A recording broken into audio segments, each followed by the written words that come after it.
all those people who claim that Japanese imports are better, faster baila.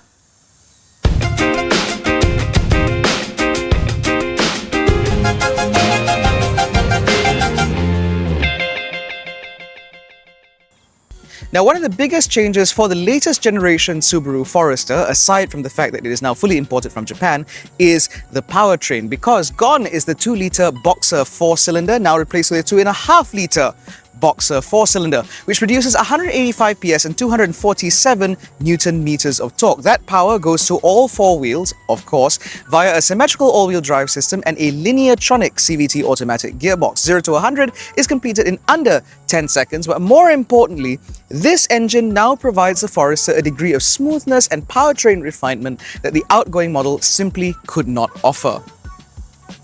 Now, before any of you get too excited, I'd like to very quickly point out the fact that all of the sort of bronze trimming that you see around the car is a wrap, including this little decal up here on the bonnet. That is not standard, nor is it offered by Subaru, but you can go to Motorsports Playground and they'll be quite happy to apply this to your new Forester should you want it. Now, that aside, this being a new generation Forester, we've been treated to something that we haven't seen for a long time from Subaru, which is an actually new design. Because as you can see, this face is now very different from the outgoing model. Because although we still get the same very prominent grille here, we now get new LED headlights replete with LED indicators and LED daytime running lights up here, as well as your typical automatic high beam as well as directional beam system, which means that the beams actually change direction depending on the steering angle. We still get LED fog lights down here, but more importantly, the overall front end of the Forester is now a little bit more assertive than it was before. In addition to that, the bonnet line now sits a little bit higher compared to the outgoing model, which gives this car a slightly more SUV-like appeal. That should take away from some people who've always felt the Forester looks like a jacked up estate, which is ultimately what the Forester always has been, but now it's making that slow transition into being a proper SUV. However, some of those roots can still be found on the side of the car, because while other SUVs within this category have progressed up to 19-inch, 20-inch, even 21-inch alloy wheels, this Subaru Forester rides on 18-inch alloy wheels, although they are done up in a nice sort of dual tone finish. Now, they are wrapped in Bridgestone Dweller tires, which are decently high performance, again, given the fact that this car now has more power and more torque than ever before, and it still offers the same off-road performance as it ever has, which means that, as far as I'm concerned, this does seem like a pretty good pairing. As we move further down the side, one of the most prominent aspects of this car is the glass house, because as you can tell, with the Forester, the shoulder line on this car is relatively low, which provides a huge glass area up above. This helps improve overall airiness within the cabin, but it does create a profile which looks, again, a little bit more like a jacked up estate. Now, the other thing that I do quite like is actually this contrast paneling down here, because not only does it serve to visually pinch the car, but it also helps to, again, give this car a little bit more of off-road appeal thereabouts. Now, this isn't all just for show, because you can see even these over fenders here actually have some aerodynamic trickery here in order to help improve the reduction of pressure within the wheel well, which also helps to reduce overall buffeting. We do get keyless entry on this car via a touch type sensor up here on the handle, and we get functional roof rails up here, which means that if you want to put a roof box on your Forester, that doesn't require any degree of modification to the standard car in order to fit one. Now, this here is the fuel filler cap, which, despite this car having a larger engine, you won't be interacting with that often, but I'll touch on that a little bit later. Now, the back of the Forester has also seen significant aesthetic revision, because now we no longer get those sort of C-clamp-like brake lights or rear tail light clusters. Now we get almost full LED units. I say almost because the positioning lights and the brake lights are LEDs, but the indicators remain bulbs. But they are, however, linked together via this nice piece of plastic here, which helps to make this back end look a little bit more homogeneous, gives it this like kabuki mask style thing, which I do quite like. We also get a significant amount of cladding back here on the bumper, as well as a little bit more contrasting here. This is normally done in silver, but for this car, it's been wrapped in this sort of bronzy color, which actually extends into the Forester logo up here, which I do quite like, especially on this blue, because it reminds me of the old Subaru Impreza WRX STIs, because you used to have this sort of blue and gold effect. If you're as old as I am, you'll understand that reference. Now, the overall rear design of the Forester does look, again, very typically Subaru. This is not exactly reinventing the wheel. And the reason for that is because the Forester has always been built as a slightly more practical sibling within the Subaru lineup compared to the Subaru XV, or what is now referred to as the Subaru Crosstrek. Now, the benefit of this is you have a huge amount of space back here. As you can see, without the tonneau cover in place, there is plenty of room here for 5 people's worth of luggage without any issue whatsoever. And because this car is all-wheel drive, it means there's a nice flat floor because it has to make space for stuff underneath. And while that does reduce vertical space, because the space inward, the depth of this boot is quite significant, it does mean that 5 people's worth of luggage can be swallowed in here without any issue whatsoever.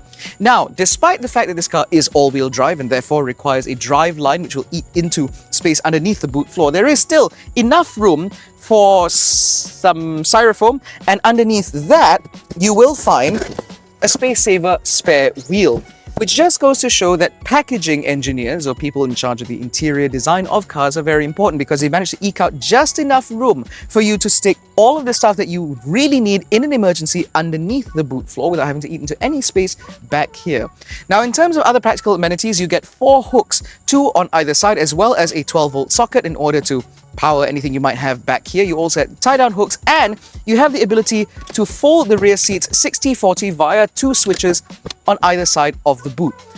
And that, as you can see, creates a practically flat load bay here, which means that you can load up plenty of stuff in your Forester. I appreciate the fact that not only is this incredibly practical, but they've also thought about putting the switches here. Lots of other cars at this price point do not even offer this level of practicality. And so I appreciate the fact that Subaru's engineers have thought about this sort of niceties within a car. This sort of thing really makes this very, very useful and practical indeed. Now, the interior of the Forester has seen some much needed changes, a lot of which were things that a lot of people have been asking for. However, they have at least retained the sunglasses holder, which I appreciate hugely. Now, in terms of the cabin, this interior again feels very Subaru, but there have been some nice changes in order to keep it in line with the time. So for example, now we no longer get some stupid, crappy third-party infotainment system. Instead, we now get this beautifully integrated Subaru infotainment system, 11.6 inches portrait style, and you get these buttons down here visible at all times, which means that you have your ability to go home, switch your auto hold on and off, as well as adjust your air conditioning settings, which is always nice. In addition to that, you get physical buttons for the demisters as well as your dual zone climate control here, which is always nice to see. However, because we now have this bigger screen here, we have lost one of my favorite features on Subarus, which was the supervision cluster that used to live on top of the dash. It should give you basically these things on a separate digital display up here in the middle of the dashboard. But at least you have this, which is now also customizable, just like it used to be, where you can now slide it in between different displays in order to show you whatever information that you might want. That is certainly very nice. However, what has not changed is the instrument cluster. That's because in the Subaru Forester, we still get a semi-analog screen where we get 2 dials on either side, as well as a small digital display set in between or in the middle of those 2 dials. This is again very familiar to what we've seen from Subarus for basically the last 10 years, and well, it certainly doesn't look very flash, but it is very functional because you get all the information that you need at a glance, and it's all very easily, or rather very legible, which means that overall I don't take issue with this because functionality trumps, you know, showroom appeal. So this is all very nice. I also appreciate the fact there's actual physical trip reset button here, which saves me the effort of diving into some screen for 15 minutes trying to reset the trip. Now, in terms of material quality, the interior is pretty good in the new Forester because, for example, material quality up here on the top of the dash is all pretty good, although there is some hard touch plastic, although these are not exactly areas we'll be touching very often. The dash front itself is also nice and soft, and you get this nice sort of interesting pattern up here on the dash front. And even the door cards themselves are also done up in nice soft touch plastic, not just up here, but also further down here where you get this sort of suede-like material. And the armrests on this car are surprisingly soft, you know, kind of where you rest your elbow. So that's always nice to see. The steering wheel is also nice and thin rimmed with contrast stitching all the way around. The buttons all feel very good, and you get paddle shifters for this car to manipulate this car's Lineartronic CVT automatic gearbox, which means overall life in here is pretty good. In terms of ergonomics, everything falls very easily to hand. All the buttons are exactly where you expect them to be. And one of my favorite features in this car is the fact that there is a physical dial here in order to adjust the brightness for not only your infotainment screen but also your instrument cluster, which is great. It serves as a fantastic refresh compared to Chinese cars, where the moment the sun goes down, the interior attempts to blind you with as many screens as possible, all at maximum brightness. That's good. Now, in terms of practicality, life in the Forester is also pretty good. You have a decently sized glove box here, which opens with a nice damped effect, although it is all just hard plastic here. You get a wireless phone charger here, a USB-C port, a USB-A port, as well as an auxiliary jack, because Subaru knows that a lot of their customers are a bit old. You also get decently sized door bins, big enough for a 1.5 litre size bottles. You get pockets on the higher end of the door card, kind of where you rest your arm, so that's always nice. You get a 12-volt socket here, a couple of cup holders, as well as a decently sized center console bin here with felt lining on the bottom in order to reduce the amount of rattling within the cabin. Now, I appreciate this sort of thing because it does mean that, again, Subaru has paid attention to the details that matter.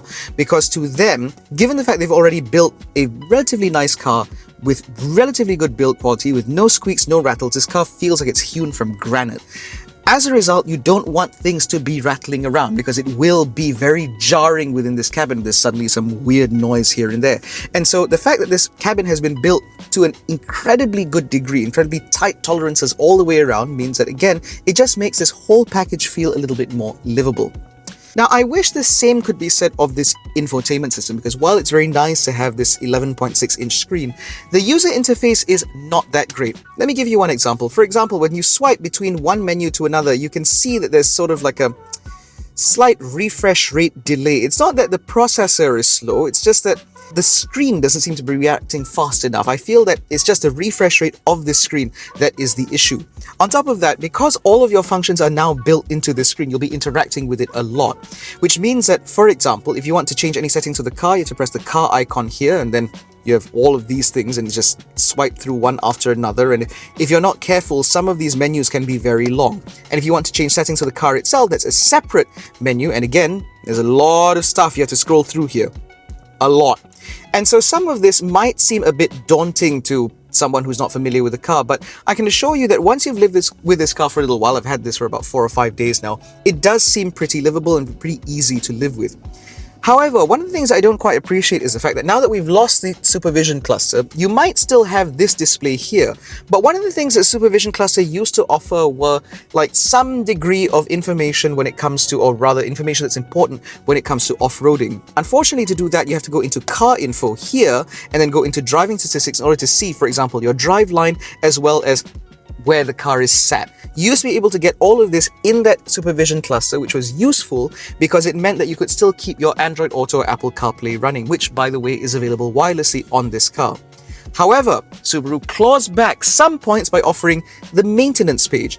This gives you an actual timeline of the usability of certain items in this car. So, for example, based on when this car was last serviced, it will actually give you reminders and give you this little readout on how much life is left in the engine oil filter, and it'll let you know how much time you have left until your car's next scheduled service, which is all very nice. There's also a readout here for tires, although nobody's input the date, and so that doesn't really work. But of course, as an owner, you could do that, or you could get your service advisor to do that. This is the first time I've seen a system like this in a mass market car. This is a Subaru after all. You get this in like BMWs and stuff like that, but I've never seen this in a mass market car. This is good.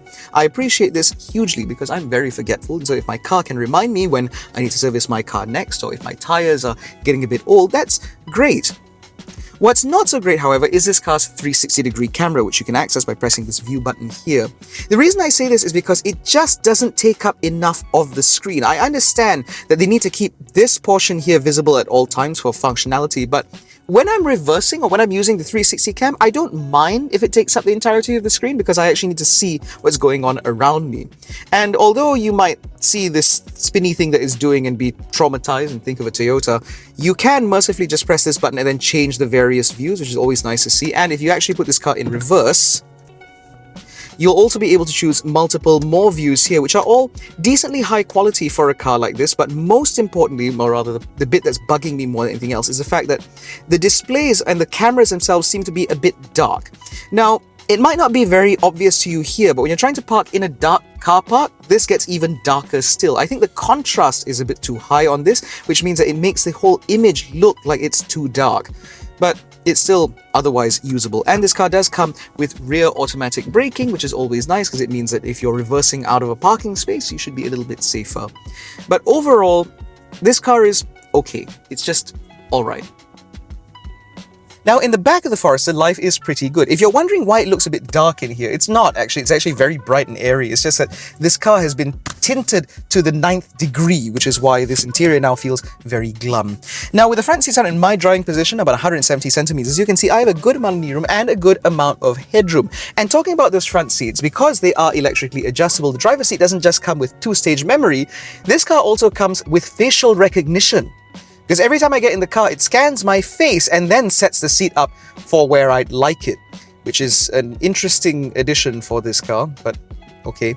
Now, going back to the rear half of the cabin, as I said, space is pretty good, practicality is also pretty good. I've got decently sized door bins, I've got pockets behind the front seats, I have a couple of crotch coolers, as well as a USB-C and USB-A port. And in terms of material quality, life back here is about as good as it is in the front, because there's soft touch material here and more of that sort of flock suede-like effect here. And again, the armrests here are very soft and very squidgy. That's very nice. Unfortunately, the tops of the door cards in the back are not so great, because this is all hard touch plastic. Now, when you consider the fact that at 220 odd thousand ringgit, this car competes directly against the Toyota Harrier as well as the Mazda CX-60, this is not a good look. However, you could argue the fact that because these seats are very comfortable and because all of these materials are very hard wearing, this might be better suited for family buyers. Because I can only imagine that if you have a jammy child back here who wants to smack everything and kick the seats and whatever, this should be pretty good. And because the Forester is built very well, it does mean that nothing will rattle in here, even if it gets kicked over the period of 5 years by a toddler. Now, in terms of sitting 3 passengers abreast, because this car is decently wide, you do have a pretty good amount of room, and the center seat is not overly raised, but there is a little bit of a hump in the center for the transmission tunnel, which means that there is a little bit of space compromise there, but overall it's not that bad. And if you're just carrying 2 adult passengers, you can actually deploy this center armrest here. We have a couple more cup holders, and life is pretty good. Now, if you're using this as a family car, you will appreciate the fact that the ISOFIX mounts for this car are very, very easy to locate, and because these doors are very large and they open quite a way, it does mean that even a bulky rear-facing child seat will not be an issue to fit back here. It is unfortunate, however, that the front seat doesn't offer an ISOFIX mount, because that would have offered a little bit more in terms of versatility on how you want to set up this cabin, but overall I don't think this is a bad place to be. Now, one thing that I would like to point out before we get into the driving impressions is the fact that Subaru has seemed to have gained something of a sense of humor. That's because if you look around the car, there are actually Easter eggs dotted about the place. For example, on the front door cards, there's actually a topographical map on the bottom of the door card itself behind the speaker grills, which I think is an interesting design feature. However, the more interesting design feature comes in terms of the ducts. Yes, there are ducts in this car.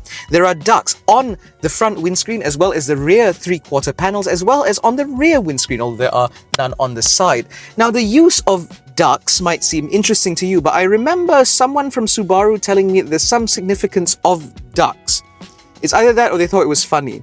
But as far as I'm concerned, that should be enough to amuse children for about 30 seconds or maybe 20 minutes, depending on how attentive they are, if you want to keep them sort of engaged over a long distance journey. But yeah, there are ducks in a Forester. That's Japanese humor for you. Now, what isn't very humorous is actually the way this car drives, because from the moment you set off, you realize that some serious engineering has gone into this car, not only as a result of this using a brand new platform called the Subaru Global Platform, which has improved overall rigidity by 10% and torsional rigidity by 30%, which not only improves ride comfort but also improves drivability, as I will now explain. Now, before I get onto the driving impressions of the Forester, I want to first talk a little bit about the chassis or the platform that this car is built off of. Now, Subaru as a company is a brand that is led primarily by engineering, and as a result, it means that the engineers have certain priorities when it comes to newer cars. That's part of the reason why, for example, Subarus have relatively lackluster design both inside and out, because their priorities lie better or greater with the oily bits, the things that you might not be able to see but are immediately perceivable from the driving experience. Now, the reason I bring this up is because the new Forester is built off of the new Subaru Global Platform, or SGP. Now, one of the benefits of the Subaru Global Platform is that now, as a whole, the chassis is about 10% more rigid than before, whereas torsional rigidity has been improved by about 30%. Now, this benefits the driving experience and the overall experience within the cabin hugely, because as a result of having a more rigid chassis, it means that the suspension no longer has to make up for weaknesses within the overall chassis design. So the suspension only has to be tuned for comfort and ride and handling. You don't have to worry about having to compensate for a lack of torsional rigidity, for example. That's the sort of thing that Subaru prioritizes, and that comes very clear with the Forester. Now, as I drive this car along, the first thing that hits me is actually this powertrain. So as I mentioned earlier, the Forester used to be powered by a 2-litre 4-cylinder. Now we have a 2.5-litre 4-cylinder. Still a boxer, still a flat 4, as you've come to expect from Subaru. Now, the 2.5-litre might initially seem to you as just being, a bigger engine, so it's not really that big of a deal. However, one of the main problems with the Forester before was that the 2-litre 4-cylinder felt like that was just enough engine to hold the car along, because the Forester is not a small car, it never has been. And so that 2-litre really had to work very hard in order to pull the car along. Whereas this 2.5-litre feels like there's a lot more headroom, both in terms of power and torque, which means that you now no longer have to wring the out of this engine in order to get anywhere. Instead, it just sort of gets up and goes very smoothly in a very refined fashion. This feels very, very well put together, and it makes the overall driving experience much, much improved. Now, beyond the engine, there is also the Lineartronic CVT gearbox, which I have said many times before is among the very best CVTs currently available on the market. The reason for this is because the Lineartronic CVT does an excellent job at predicting what it is that you want out of the car and then getting you in just the right ratio in order to deliver the performance that you want. And as a result, it means that even though this is a naturally aspirated engine, it's not turbocharged engine, it's not hybridized or electrified in any way, the torque is delivered relatively immediately. There's a certain degree of immediacy to the torque response in this car, which means that, again, when you want to overtake, that's not a problem. When you want to climb up a hill, that's also not a problem. In fact, even when you're just trying to gather speed to join the motorway, that's also not an issue at all. This NA engine with this Lineartronic CVT feels like a really, really good pairing. And as I mentioned earlier, because this engine is now more powerful than before, it just feels like this car has a little bit more to give, which is exactly what you want from a large family car like this, particularly if you want to cover distance or do long motorway journeys or road trips and stuff like that. And then, as I mentioned, because Subaru is an engineering-led company, that also benefits from the way this car drives, or that is to the benefit of the way this car drives, rather. So for starters, the ride in this car is excellently judged. It's not so stiff in order to provide a hyper agile driving experience. It's not like that at all.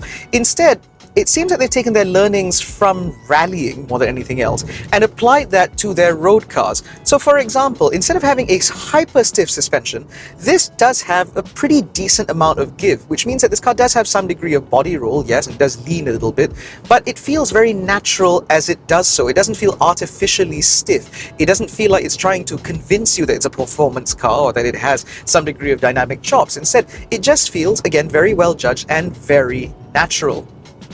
And because this suspension isn't having to prop up a weak chassis, it also means that it's not overly soft either. So this car has this very lovely balance between driving dynamics and body control, as well as a certain degree of engagement and feedback to the driver. So as I'm sat here, the steering wheel, for example, feels very, very communicative. So I know exactly what's going on underneath the wheels ahead of me, or in fact, the wheels behind me for that matter.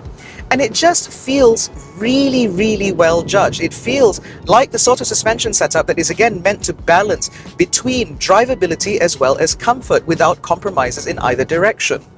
The funny thing about the Forester is that you might not necessarily realize how dynamically capable this car is unless you drive it a certain way. So for example, a lot of people like to coast through corners.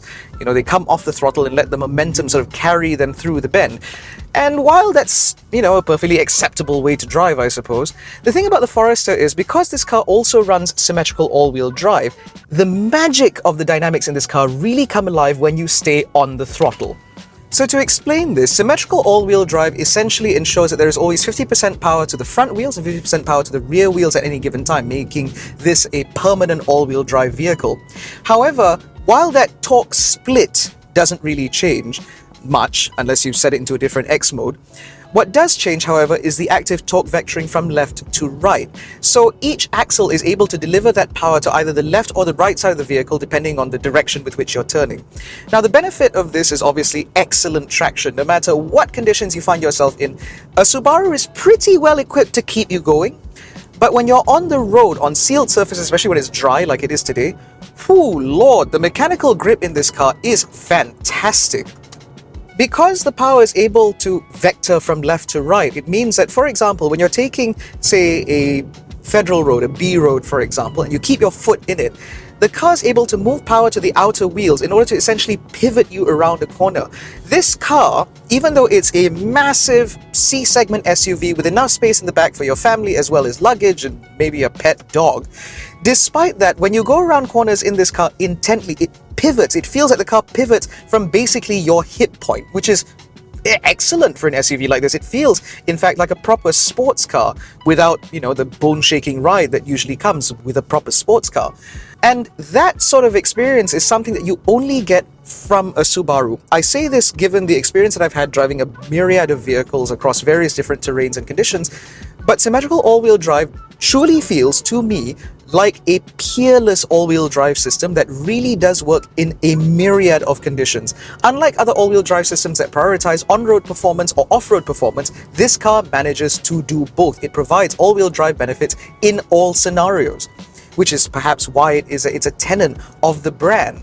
And as a result, it delivers this driving experience that you simply do not get in any other vehicle, which I think goes some way to justify this car's 220,000 ringgit price point.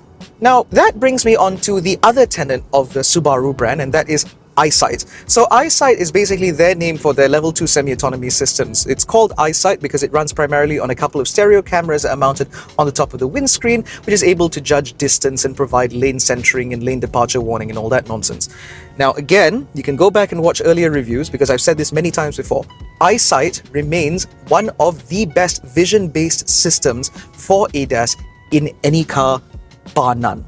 This is on par with what you get from Volvo, for that matter, with the way it judges distance and the way it adapts and reacts to the world around it. Subaru has actually had EyeSight in their arsenal since the early 2000s, if I recall correctly, if not earlier still. But it's a relatively new addition to Malaysia. We only saw this in the previous generation Forester and the XV, and now it's coming in its newest generation in the newer generation models. And you can tell that Subaru has spent a lot of time refining this system in order to act and react to the world around it in the most natural way possible. Even in Malaysian driving conditions, EyeSight does an excellent job of judging distance, accelerating and braking in a very natural fashion, and it doesn't maintain a ridiculous gap between you and the vehicle in front. Instead, it feels like it's been perfectly calibrated for our driving conditions and our driving scenarios, which is, again, exactly what you want. And then, before we get onto the things I don't like about this car, I have to first talk about fuel consumption, because you would be correct in assuming that a larger capacity engine like the one fitted to the new Subaru Forester would therefore be more thirsty compared to the outgoing model. This is 2.5 litre, it used to run a 2 litre. Obviously, it must consume more fuel, right? Not exactly. Because the outgoing engine was smaller and produced less power, therefore it had to work harder in order to provide the performance that you would want. And therefore, it would end up consuming quite a bit of fuel doing so. In fact, the last time I drove a Forester, I think I struggled to get that car to do anything less than about 11 litres to the 100, which is generally not great in, mixed driving conditions. But because this powertrain is now better matched to the Forester, it means that this engine isn't working that hard in order to haul this car along. And as a result, I've actually seen numbers as low as 8 litres to the 100, again in mixed driving conditions, which is great for something that offers this degree of performance and torque from a naturally aspirated motor. And as you can hear, the EyeSight is just going off all the time. Now, that comes as a huge surprise to me because this is still ultimately a 4-cylinder boxer engine. This is not necessarily the most efficient powertrain setup on the planet, and Subaru's boxer systems aren't known for being efficient. It's not touting 44% thermal efficiency the way, for example, Toyota does in their engines, or in fact some of the Chinese cars for that matter. This is just your typical bog standard sort of Otto cycle engine, and so you don't expect it to consume so little fuel while still being able to provide that degree of performance. But it does, which just goes to show that sometimes a smaller engine isn't necessarily the better fit. Sometimes you just need the best engine for the package. However, this brings me on to one area that has been quite disappointing with the new Forester, and that has to do with refinement. So one of the issues that I've had with this car has been wind noise. Road noise in the Forester is actually very well addressed. I've no doubt that these Bridgestone tires are doing an excellent job of ensuring that there isn't that much road noise that creeps into the cabin. However, wind noise has been a little bit more of a permanent irritation, partly because it cuts in at about 90 kilometers an hour, which is not great, and it mostly comes from sort of the base of the A pillar as well as around the B pillar, which is both, sort of within range of my ear. Now, the reason I bring this up is because it's not that the Forester is an overly noisy car. In fact, I think that compared to other C-segment vehicles, it's sort of par for the course. It's just that, number one, the fact that the wind noise cuts in so early means that you will be hearing more of it more of the time. Two, this powertrain and this overall setup seems to be made to do long distance journeys very well. So it just seems unfortunate that the refinement package in this car just can't keep up with the rest of this package. Because if this car were a little bit quieter, if the wind noise was slightly better addressed, I would imagine that it'd be quite comfortable to do, a 6-7 hour journey in this car without any issue whatsoever. But because of that noise, it just feels that it would end up becoming a little bit grating after a little while. And it's unfortunate because, again, the rest of this package just works really well. The powertrain, as I mentioned, is incredibly smooth and very, very well matched to this vehicle. The ADAS system is exactly what you'd expect. The Android Auto and Apple CarPlay works exactly as you want it to. The suspension and the ride in this car is absolutely excellent, which means that it has all the makings of the kind of car that you want to do a long-distance journey in, but the refinement lets it down. Now, of course, if you're shopping within sort of the 200 to 250,000 ringgit range and you're looking for an SUV in order to do major distances in, then of course there is the Toyota Harrier, which is also available at about this price point. And more importantly, that car does offer a slightly posher driving experience overall. It's not as engaging as the Forester, and of course it doesn't offer the same kind of all-wheel drive and off-road capability as the Forester, but as I said, it does offer a slightly posher, slightly more luxurious driving experience, which is why the Harrier is as popular as it is. And of course, if you're looking within this space, but you want something that is even more driver-focused without necessarily having the complication of all-wheel drive, then there is the Mazda CX-60, which also uses a 2.5-litre naturally aspirated engine, but the power for that car goes exclusively to the rear wheels. Now, you want to talk about driving experiences, both cars are pretty engaging to drive and they're pretty rewarding as a driver, but they deliver their driving experience a little bit differently because of that very different powertrain setup. And so it really is just a matter of preference.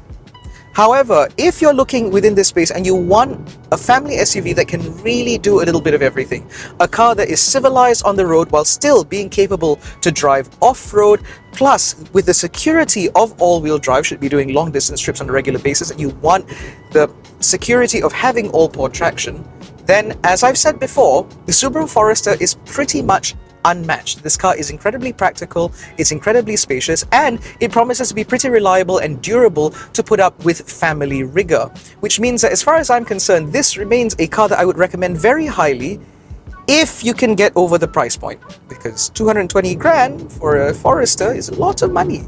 And you can buy a lot of cars for that kind of money. Like that Jayco J8. In any case, that concludes our review of the 2026 Subaru Forester. If you enjoyed this video, please give it a thumbs up, subscribe to the channel, hit the little bell icon to be notified every time we make a new upload. Don't forget to follow us on Facebook, Twitter, and Instagram. All the links are in the description below, including the link to join our new WhatsApp channel. Thank you so much for watching. We'll catch you in the next one. Take care, stay safe, and jangan bodoh.